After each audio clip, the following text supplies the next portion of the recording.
Good morning po sa lahat. Isa pang maliyugto na ating daily Bible blessings. Pamagat po ng ating araling umaga ay pagpuri o pagpuna. Pagpuri o pagpuna. Ano po sa inyong palagay ang mas napanganib? Ang pagpuri o ang pagpuna? Ito po mas masarap pakinggan at tumanggap ng pagpuri at paghanga ng mga tao. Ngunit para sa aking mga minamahal, tunay na mapanganib ang tumanggap at lalo nang maniwala sa pagpuri ng mga tao. Una po, malimit na ang pagpuri ng mga tao sa atin ay bahagi lamang at hindi ang buong katotohanan. Ito ang katotohanan alam nila. Ito ay hindi mula sa isang tunay, lubos at malalim na pagkakilala sa atin.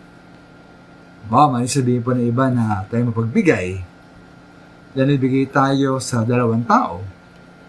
At alam ba nila mga minamahal ang katotohanan na higit na mas maraming taong na ating pong pinagdamutan kaysa dalawang ating binigyan? At di ba tayo mga minamahal din ang panganib ng kunyaring pagpuri o sa kanyang salita, ang pambobola. Ayon sa Kawikaan 29:5, ang tao na kunwang pupuri sa kanyang kapwa, naglalagay ng bitag sa kanyang mga hakbang. Ba't kaya mga minamahal? Saan kaya nagmumula ang kapahamakan na bunga ng pambobola sa atin?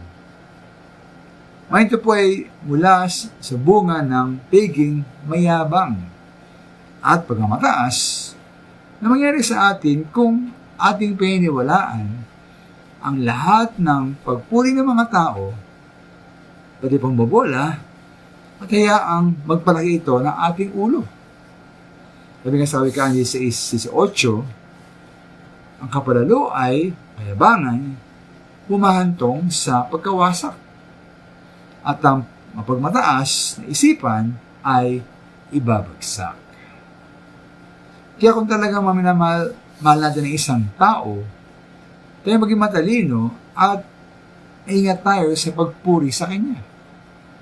At kung tayo naman ang mapuri ng mga tao, para sa akin, hindi tayo masabuti at matalino na at naman po ipasa na sa Diyos, ating Diyos, ang lahat ng pagpuri.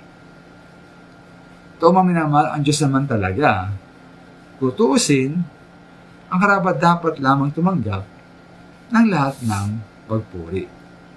Hindi po ang tao. Maraming salamat.